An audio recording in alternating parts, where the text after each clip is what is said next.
Welcome to Godsplaining, Contemplative Preachers, Contemporary Age. Each week, join the Dominican friars as they consider all things Catholic. Welcome to Godsplaining. This is Father Jacob Bertrand Janczyk, and I am joined today by Father Patrick Briscoe. Say hi, Father Patrick. Hi, Father Jacob. You see what I did there? That's great. You thought that little joke was coming, but it didn't.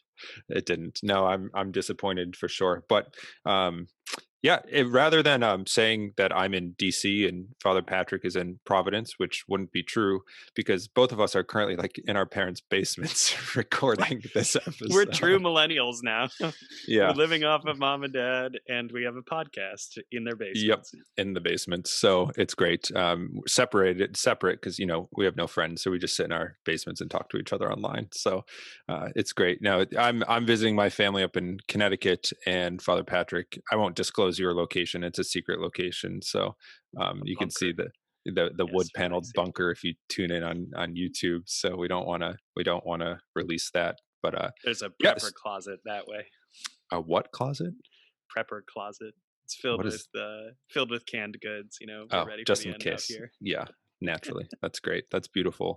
Well, we hope everybody, I guess we'll be a couple weeks after the new year, but I hope everybody had a good new year and has kind of returned to work. I guess people don't really return to work in COVID tide, but gone back to work, started work or school again, or starting soon safely and all of those sorts of things. So, as we dive into the new year, one of the things that we've been, I guess, talking about a little bit on our end of things is the role of the liturgy in our life, specifically the role of the Mass and of the Dominican rite or the Dominican form of the Mass. So we thought that it might be interesting to talk about, give sort of the Dominican, for what it's worth, the Dominican perspective on the Mass, particularly with respect to the various forms of the Mass between the Novus Ordo, or the rite that perhaps most of us are familiar with, attending Sunday Mass or otherwise, and then what is known as the Tridentine Rite or the traditional Latin Mass, or the TLM for short.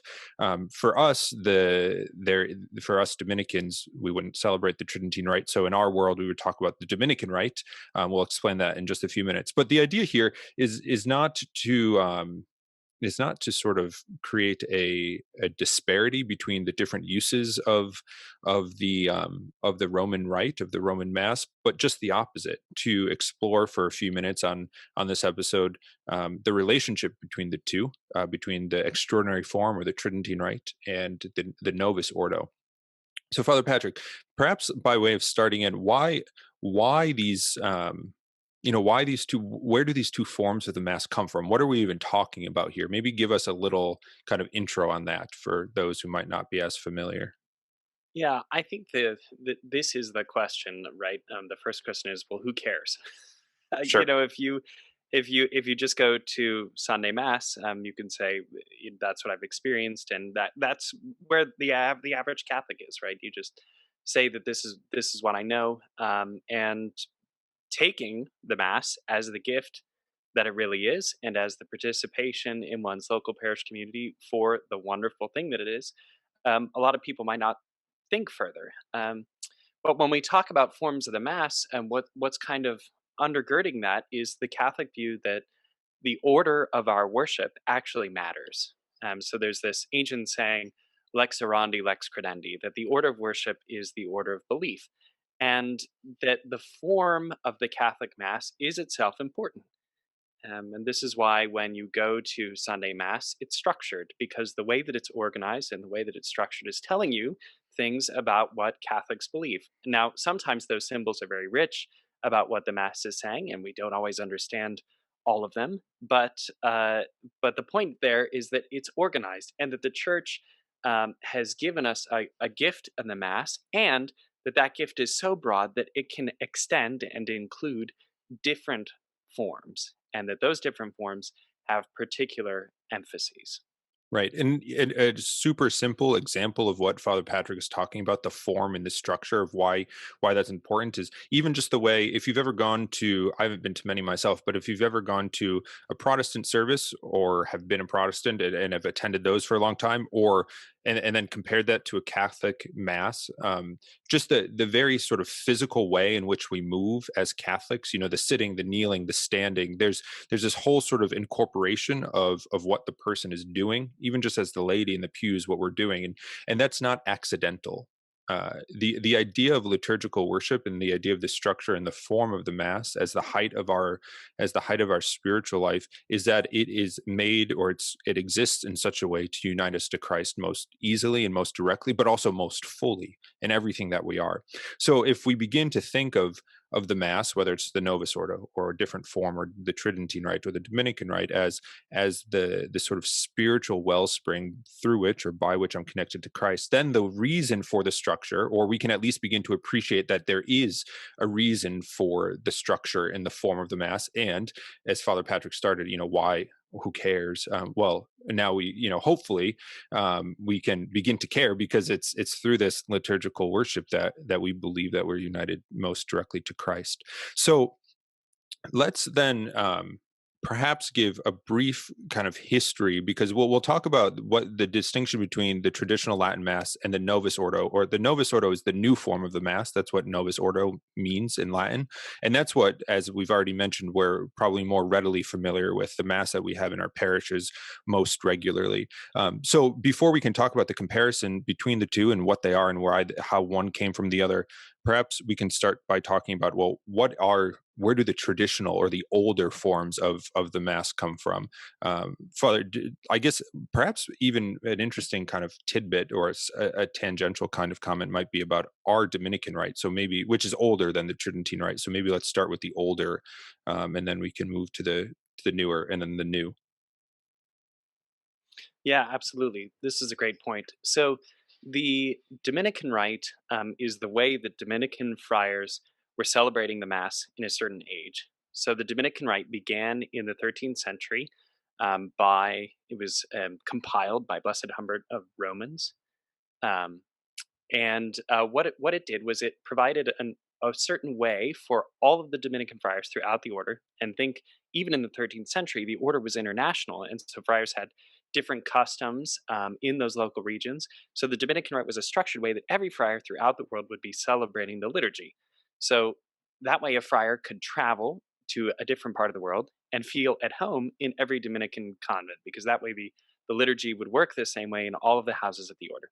So to do that, though, Blessed Humbert had to compose this liturgy, and it was taken from different aspects of different other rites. So again, in the 13th century, the way that the church prayed the Mass was very local. And here I'm painting with a broad brush. I'm not a liturgical historian, nor do I even, frankly, have a particular interest in that.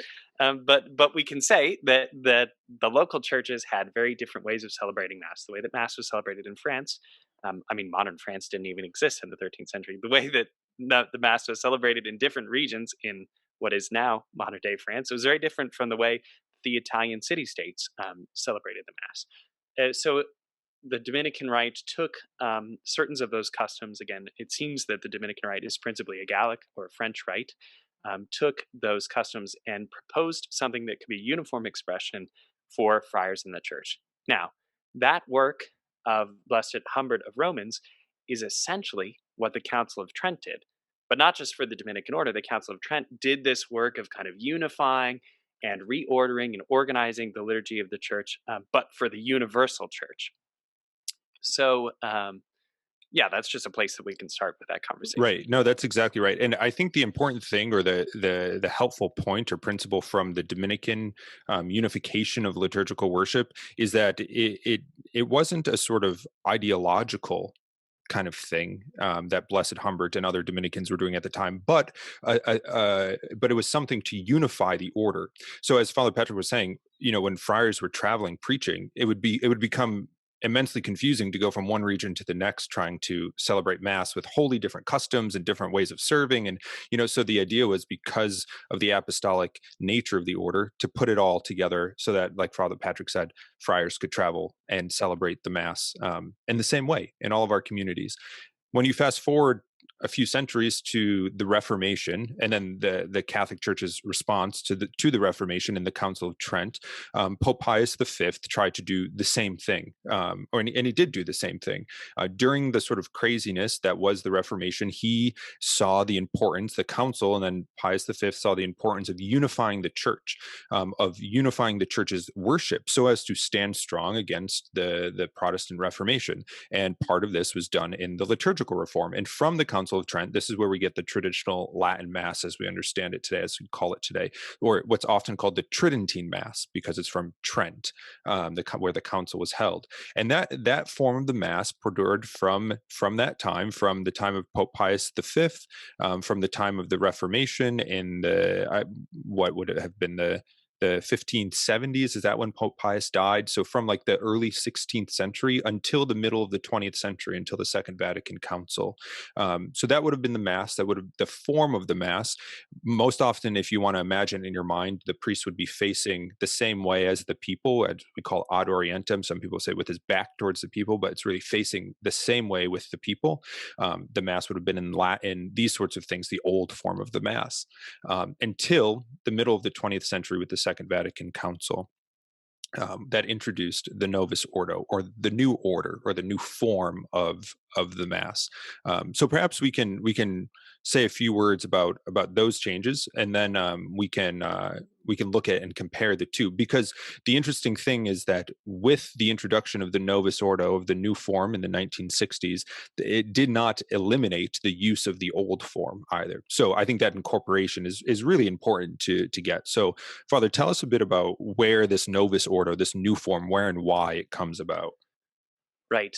I think this is very important to see that in the early 20th century, there was a movement of renewal of the liturgy that was happening decades before the Second Vatican Council began. In fact, when Dom Guéranger founded Salem, refounded Salem, the Benedictine monastery in France, part of the work of that particular monastery was to renew the liturgy. And that was happening already in the 19th century. Now, what he meant by renewing the liturgy was that they were looking to be as attentive, particularly in their chant, to the way that things would have been sung by medieval Benedictines. So that means a kind of simplification. So taking out all of the developments from the Tridentine era, for example, all of the kind of things that the Baroque era would have added to the liturgy, and they're simplifying things back to the Middle Ages, and proposing a kind of purity of chant. But they did this in the liturgy too, in other things. So it wasn't just about music. They were thinking through how all of the liturgy was celebrated, how the church prayed, what it meant to pray as a Benedictine. Okay, so this is sort of the start of what became known as the liturgical movement, which blossomed from the end of the 19th century into the early 20th century. So some fruits of the liturgical movement were things like a dialogue mass. So after the reforms of the Council of Trent, the way that most lay Catholics attended Mass was to be there, to be present, to be praying. Oftentimes you would be praying a devotional book, or you could be following along in a missal, but there wasn't participation the way that we understand participation in the Mass, by the saying of responses, for example. Okay, so a person would unite their prayers to God. They would be interiorly disposed and united to the sacrifice of the Mass in that way, but they wouldn't be saying the prayers of the Mass. Well, the liturgical movement in 1922, which is interesting to think how early that was. The liturgical movement in 1922 got permission in certain religious houses and in apostolates, especially for young people, to begin to have dialogue masses. So what that meant was not that Mass would be in the vernacular or in the common language, but that people would say the prayers, for example, of the server as well, that the whole congregation would join in saying this Latin response. So this is an example of a kind of reform, of an expression of desire to participate in a very active and very evident way in the Mass, that was going on in the early 20th century. Right. And so when we see things like the liturgical movement, the introduction of the dialogue Mass, we can understand that the Novus Ordo that was promulgated by Pius VI after the Second Vatican Council in 1969 and then translated in 1970, that Mass didn't come from nowhere. That it actually exists as a kind of continuum, as a part of a reform project throughout the 20th century. I mean, another great example of this is Pius XII's reforms to Holy Week. Right. So when we think of Holy Week, some of the things that we think about are not the way that the Tridentine Church, that the Tridentine Mass had been observing the celebrations of Holy Week. So, for example, the reforms of Pius XII in 1955 moved the Mass of the Lord's Supper, the Mass of Holy Thursday proper, to the evening so that there could be a Chrism Mass in the morning. And it was Pius XII that added the custom of the foot washing at the Holy Thursday Mass. So that is not that old. Or the movement. The movement, again, this is kind of time, but it involves a couple important symbols. Or moving the Easter Vigil Mass, which had previously been on the morning of Holy Saturday. Pius XII changed the Vigil Mass to take place on Saturday evening, and added the Paschal candle. So previously there had been use of a kind of triple candelabra, but Pius XII added the Paschal candle. Now, I mean, for us, that could be almost unthinkable, like Easter Vigil without the Paschal candle. Well, it's actually Right. kind of a new thing. Yeah. So I to think understand that there's this whole thing going before the Novus Ordo, I think, is very important. Yeah, I think all of these things need to be seen in a sense of continuity and understanding the reality of what has been going on in the church throughout these centuries that leads up to where we are now, because that allows us to have a fuller appreciation of what the liturgy is and what the Mass is. So we're going to take a quick break, and when we come back, we'll look at what the Second Vatican Council introduced, and then what the relationship is between this older rite, the Tridentine Rite, and the Novus Ordo, the new rite, and how we think those rites should be approached and should be lived in our Catholic faith and in our spiritual life. So sit tight, and we'll be right back.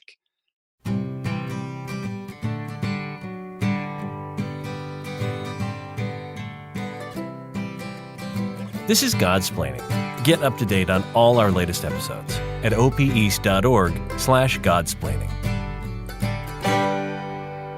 Welcome back to Godsplaining. I'm Father Jacob Bertrand. I'm joined here by Father Patrick from our respective parents' basements, visiting our families while we're recording, talking about the liturgy, kind of nerding out on the Mass. So that's perfectly and wholly appropriate settings for that. So in the first half, just to recap, we gave a sort of brief apology for why there are different rites, where different rites come from. Historically, we talked very briefly about the Dominican Rite and the traditional Latin Mass, and kind of some of the early 20th century reforms that informed or inspired the reforms of the Mass and the liturgy that happened at the Second Vatican Council with the Mass really in the late 1960s and the promulgation of the Missal in 69 and 70.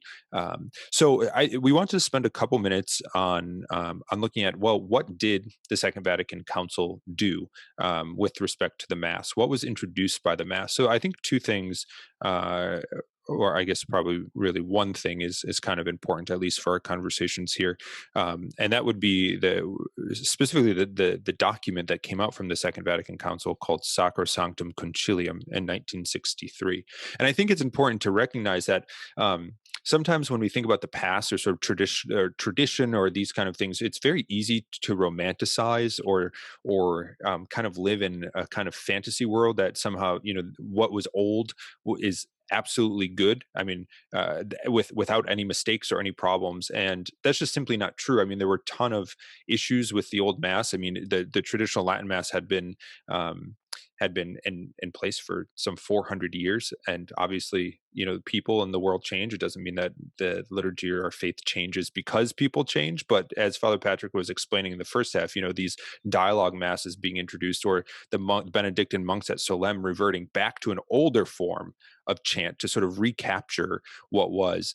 So I think it's important just to say that, what the Second Vatican Council was trying to do in part was to correct, what wasn't kind of working in the things that can be adjusted in the liturgical form. So I don't know, maybe you can flesh that out a little bit, Father Patrick. Yeah. So Sacrosanctum Concilium this beautiful document, which you should read. It's available free online at the Vatican website. Sacrosanctum Concilium gives this reason for for the project of reform of the sacred liturgy in the 1960s. So this is from the 21st paragraph of that document. It says, in order that the Christian people may more certainly derive an abundance of graces from the sacred liturgy, Holy Mother Church desires to undertake with great care a general restoration of the liturgy itself. For the liturgy is made up of immutable elements divinely instituted and of elements subject to change. Okay, so I think two really important things are being said there. One, it's giving the reason why the council fathers thought that there should be an updating of the liturgy, and it was for the people of God. This is the reason why the Novus Ordo was promulgated, so that people could benefit from the richness of divine revelation which had been handed down to us. And so I think one clear thing that has been a great benefit to me in my experience of the Mass has been to hear the readings of the Mass in the vernacular. I know the scriptures well because of the new lectionary, which is very broad and which included a far greater portion of the Bible, of scriptures, and allows for a certain richness in preaching. I mean, that I think was truly a great benefit of the Novus Ordo Mass, and has been a beautiful thing of a beautiful part of the Reform. Okay, so that the faithful may derive benefit. That was the first point for the document. The second point was that there are things that can be changed and things that can't, which is a really important distinction. So sometimes we can become very concerned about things that are not actually that important. And the church allows us to say that there are some things in the Mass that can never be changed. Okay, what would those things be? Several obvious ones. Mass can only be celebrated by a priest, by a man who has been ordained to do this work in the name of Jesus. Only a priest can be the celebrant of Holy Mass. Or another example, we can only use the elements of unleavened bread and of wine at the consecration. These things are divinely instituted. They are not subject to change. But there are other things that are subject to change. We can see, for example, the evolution of liturgical music and the kind of choral singing which we adopted in the early church, which seems to be related to the kind of choral singing of the worship of Israel that would have taken place in the temple, the kind of singing the Psalms. You know, we've gone from that as a church to the Renaissance era polyphony, to back to medieval plain chant, now to modern choral hymnody. There's a huge diversity and evolution in liturgical music, and that points to the kind of thing that can change, and that can, in various ways, be more or less disposing to right worship. Yeah, I think that's exactly right, and I think it's important too to recognize that, when the new form of the Mass came out, there were a lot of changes that were imposed on people, on the church, on the laity, just because it was a sort of allowance. But it's also clear that Sacrosanctum Concilium is specifies what should be done in the Mass, even with these sort of changeable things, and not just what should be done, but even preferences when there are options. So, like with respect to the music, of course, that there are different options for music, but the church, even from the Second Vatican Council, still recommends that chant be the voice, and specifically Gregorian Has chant pride of place. has pride of place in our worship, and that gives reasons for that, and that the organ, if an instrument is used, it's the organ that should be used. So like it doesn't say it has to be, and if some other instrument besides an organ or some other music besides chant is used, then the Mass is invalid. No, that's not the case, but the church is very clear that there are ways, and there's structure and form, as we were talking about at the beginning of the episode, that give the right direction and the right orientation of our worship. This is the same with the direction that the priest is facing, the same with the language that is being used, whether it's the vernacular English or Latin.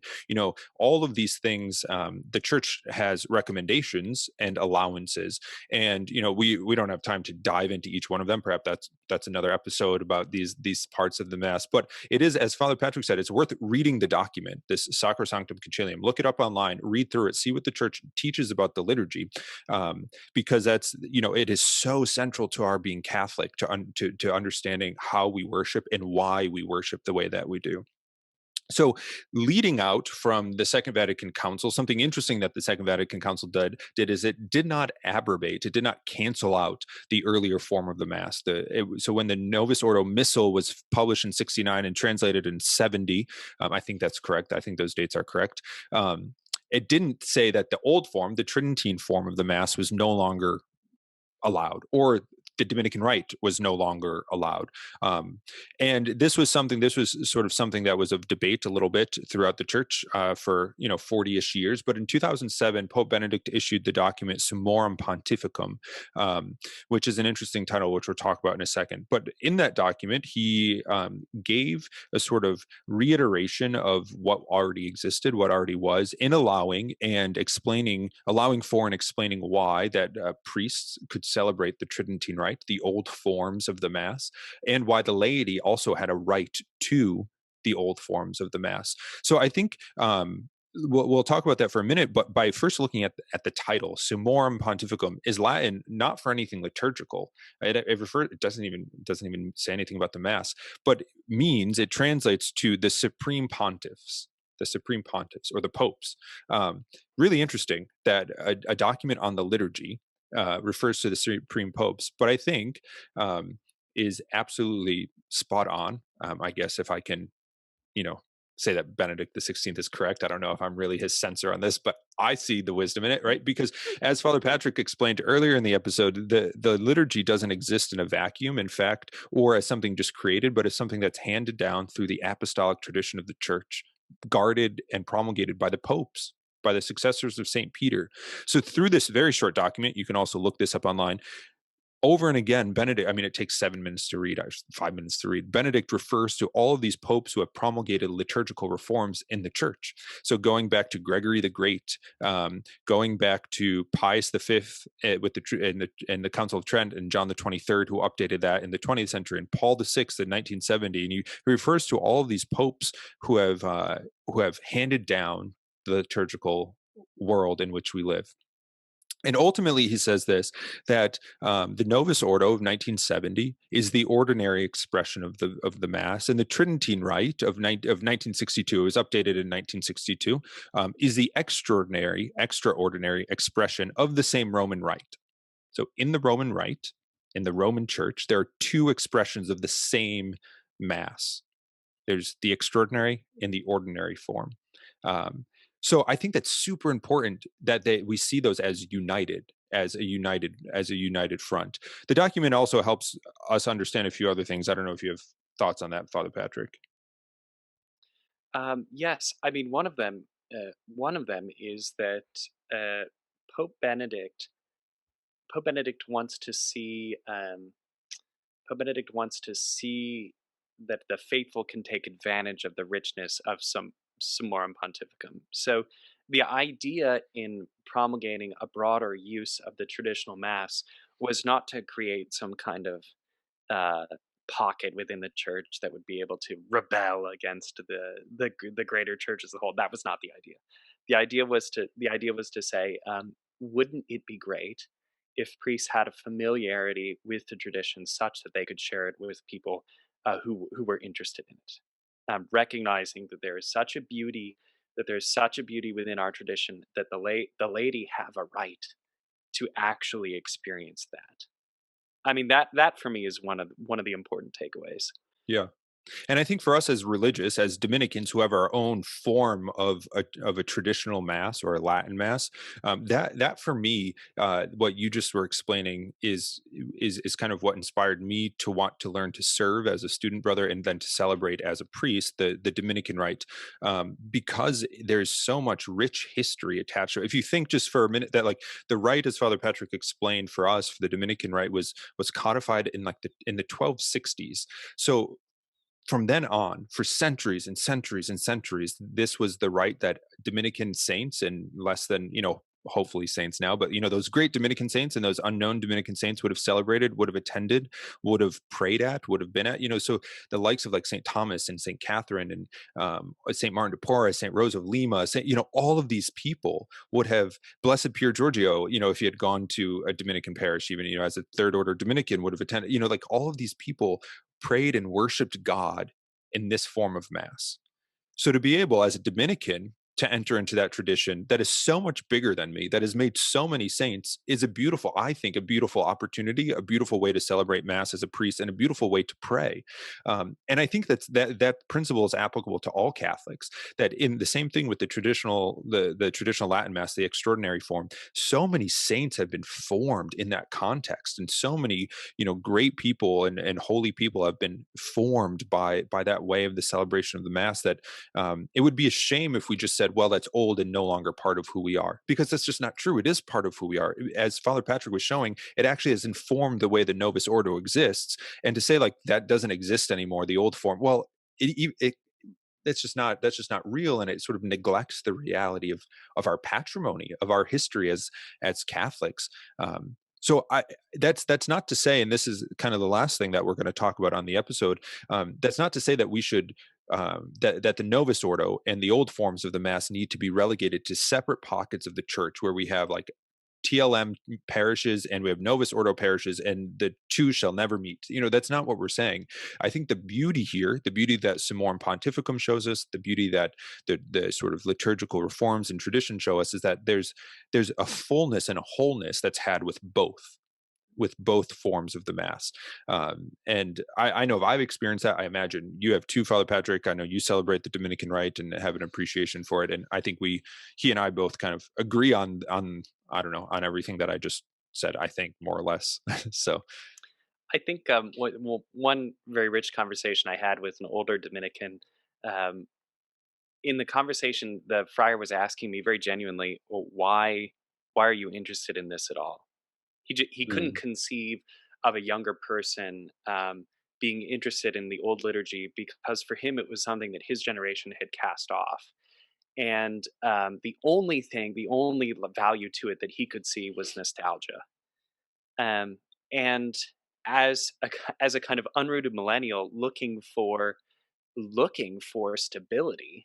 This is one of the great graces of the Dominican order, being consecrated in the truth and loving the evidences for the faith and being able to argue them so completely. This is one of the things that I saw in our liturgy, that there was a rootedness to it, and that the number of gestures, the form, the shape of the words, that all of those demands, which to him felt like constraints, to me felt like structure and meaning. And I saw in them, and I see in them in richness. So that was an interesting moment to articulate why I care about this, why it's not why it's not just a kind of voyeurism or nostalgia, why there's something very genuine and real to be pursued here, and to think about the meaning of our tradition, and how important it is that we study it and that we carry it with us so as to not abandon it. right. And I think an embrace of the tradition, which I would encourage, I think Father Patrick would encourage, an embrace of the tradition does not shirk the contemporary form of worship. It's not an either or that I would advocate for, but a both and.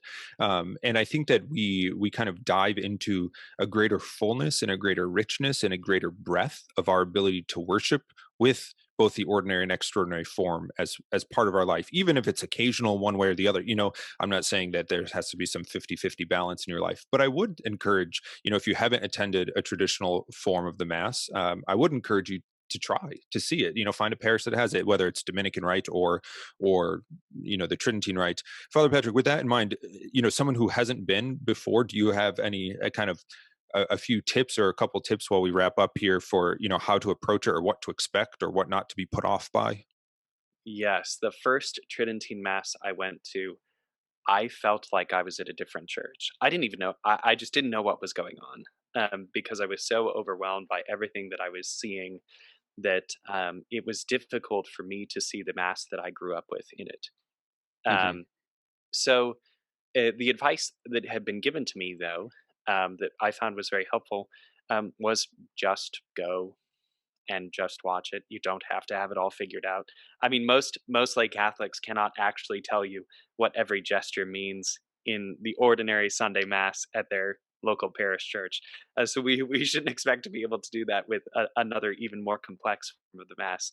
Um, but the grandeur of the traditional Latin Mass much of the grandeur is to be had in simply being surrounded by the symbolism, by allowing all of the ritual that speaks so clearly to the senses to just dispose you to interior reflection. That's what it does. That's why it's so very powerful. So don't get lost in trying to keep track of everything, but just allow yourself to be caught up in God, um, to be able to pray present before it. Yeah, I think that's pretty much spot on with what I would say too. I think that there's with the older forms of the mass, there's a more sort of contemplative reality to it. The priest does more of the work, as it were, and but you're invited to participate in that and to sort of follow the priest up to Calvary and up to the sacrifice of the mass. And there's a beauty in that. So it's kind of something that has to take you, and you have to be willing to kind of be taken by it, especially at the beginning. If you're unfamiliar, I had a similar experience, Father Patrick, my first couple of times seeing a Dominican rite. I was like, what is going? I have what part are they at right now? What is going on? But you get familiar, like all things, you get used to and you get familiar with it. So yeah, so I think, like I said, try it out, look it up, read some of these documents, kind of take this as perhaps a moment to expand your knowledge of the church and the tradition of the church and why it is that we do what we do as Catholics, because it's not arbitrary and it's not just made up or sort of because we want to keep people awake, so we're having them sit and stand. There are beautiful reasons and realities to how we worship. So with that, I think we'll leave it there. Thanks so much for tuning into this episode. Thanks so much for supporting the podcast. If you would like to continue to support the podcast, you can always become one of our donors through our Patreon account, as offering a monthly gift. Father Patrick now I'm giving it away, has cleverly come up with different categories for levels of donors. So check out our Patreon page if you're interested in that. Thanks to those who are already supporting us there financially. Thanks to those who support us through our prayers, through your prayers. Please share the episode, do all of those things, leave a comment. All that helps us out tremendously. So for now, know that we're praying for you, know that we're remembering you at the altar, and until next time, God bless.